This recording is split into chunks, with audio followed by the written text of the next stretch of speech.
Eddie Bowman was born at 53 Ennerdale Terrace, Kells, on the 12th of November 1944, where he lived until he was 5 years old, when his family moved first to Wooders and then on to Myres, where he lived until he was married. He was the eldest of 4 children, followed by his sister Joyce and brothers Harry and Alex. Alex later played for Great Britain amateurs and then went on to referee at the top level in rugby league. His school days were spent at Kells Infants, Muncray Juniors and then Kells Secondary. On leaving school, Eddie briefly worked at the shoe factory in Egremont before starting at Moresby Pit, Walk Mill Colliery, as a fitter, then on to Hague Pit where he completed his apprenticeship. He then had a brief spell at Marsh On before returning to Hague, where he worked until it closed in 1986. He applied to start at Sellafield as a mechanical engineer, where he worked until he retired in March 2014. During his school days he excelled at swimming and competed for the county at both freestyle and breaststroke. He was 17 when he got his first real taste for rugby league, when a mate asked him if he would play for Kells under-19s.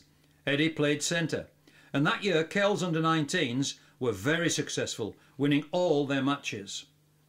A little later, Duncan Walker, a scout for Whitehaven, asked him to go for a trial there, which he did, with the last part of the trial being with the first team players, which included the likes of Tom Hill, Les Moore, Alan Burns, who was Eddie's favourite player, John Pringle and Tom Gainford.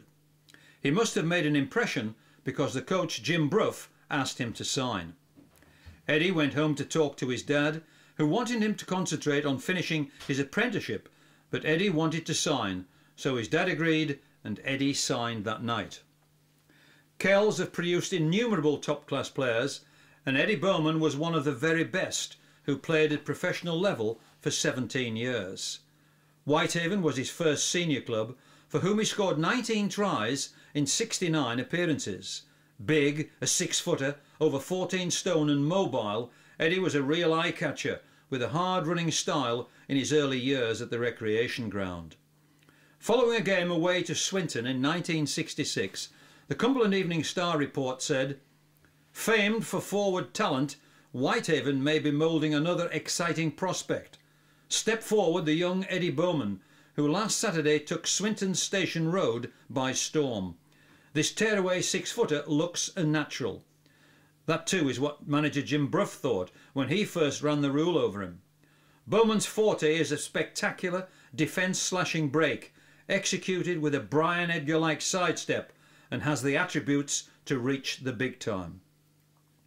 In 1970, however, it looked as though he was out of favour at his club, and it didn't take long for Tom Mitchell to make a move for him, as he knew that he was just the kind of forward needed in the Workington pack.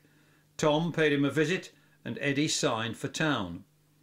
A move to Workington Town brought out the creativity in his play. He was a superb ball distributor whose subtle skills made other players look better. Eddie put in 8 years at Derwent Park, gradually moving from second row to blindside prop as Town began to challenge for honours. Prior to his arrival, the club had seen a sudden decline in fortunes, and Eddie joined Workington at a time when the club were embarking on a team-building process. Gradually the revival came, and Town began to challenge for honours. In 1973, 1974 and 1975, he played in 3 losing Lancashire Cup semi-finals, but gained compensation when Town won promotion back to Division 1, and winning cup ties was once again becoming a habit. Town were once more a force to be reckoned with. They contested 4 consecutive Lancashire Cup finals. Eddie played in 3 of them, 1976, 1977 and 1978, collecting runners-up medals in 76 and 78, but putting in a fabulous display, helping Town to win the trophy for the only time in 1977, when Wigan were defeated 16-13 at Warrington. Boxer Walker took the Man of the Match award, but for many sports writers at that time, it was Eddie Bowman who really laid the foundation for victory, by leading the Town pack to total domination over the Wigan 6 with a world-class display, which saw him open up gaps in the Wigan lines time and time again, as well as laying on a great distribution service. In Tom Mitchell's book, Eddie described the moment of history as his greatest as a player since Sydney in the World Cup. We've waited for this a long time, with a great set of lads in the forwards and the backs played well. The only time I was worried was when we started losing possession, but this was a match where Green Vago was knocked into touch. On 22nd of October, 2 weeks after the 1978 final, Eddie played his 199th and final game for Workington in a 13-5 home defeat by Wakefield Trinity. He was transferred to Leigh for £7,500, making his debut on the 10th of December in a 15-10 loss to Wakefield at Hilton Park. His stay at Leigh was pretty unproductive, and in almost 2 years he made 36 appearances, playing his last game against the 1980 New Zealanders. His final move was to Wigan, who had fallen into the second division.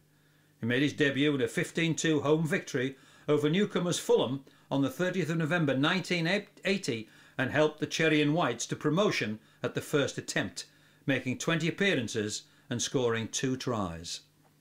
Eddie made his Cumberland debut while still a Whitehaven player against Lancashire at Workington in 1969, sharing the second row duties with his teammate Tom Gainford. In all, he made 18 appearances for Cumberland, including 2 as a substitute, and scored 4 tries, including 1 against Lancashire in 1972 at Warrington, against Yorkshire at Dewsbury, and against other nationalities at Barrow in 1975. The 1980-81 County Championship was a wonderful tournament for the Cumbrians, who won their first championship since 1966. They then went on to defeat New Zealand 9-3 at Whitehaven, with Boxer Walker scoring the match-winning try.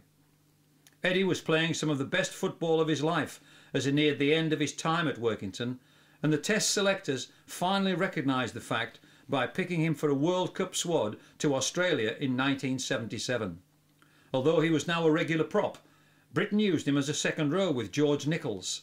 The pair were sensational, Eddie playing in all 4 World Cup games and in 5 of the other 7 tour fixtures.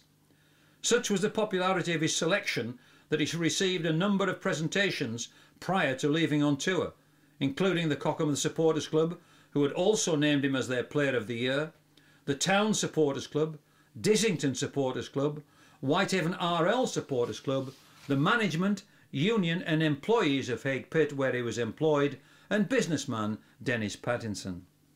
The first Test match of the tour was a 23-4 victory over France at Carlow Park, Auckland, followed by a 30-12 victory over New Zealand at the Addington Showgrounds in Christchurch, with Eddie scoring 1 of Britain's 6 tries.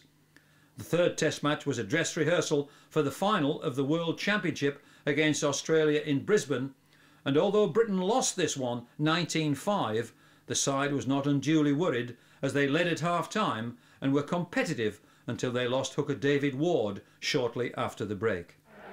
The final against Australia took place at the Sydney Cricket Ground on the 25th of June, an enthralling contest which could have gone either way, and although Australia emerged as world champions, winning by 13 points to 12, many Britons will remember being denied a try and a possible victory when Stuart Wright intercepted a Greg Viva's pass and was streaking for the posts, certain to score, only to be recalled by referee Billy Thompson, who awarded Britain a penalty for offside instead of playing advantage, and so the chance had gone.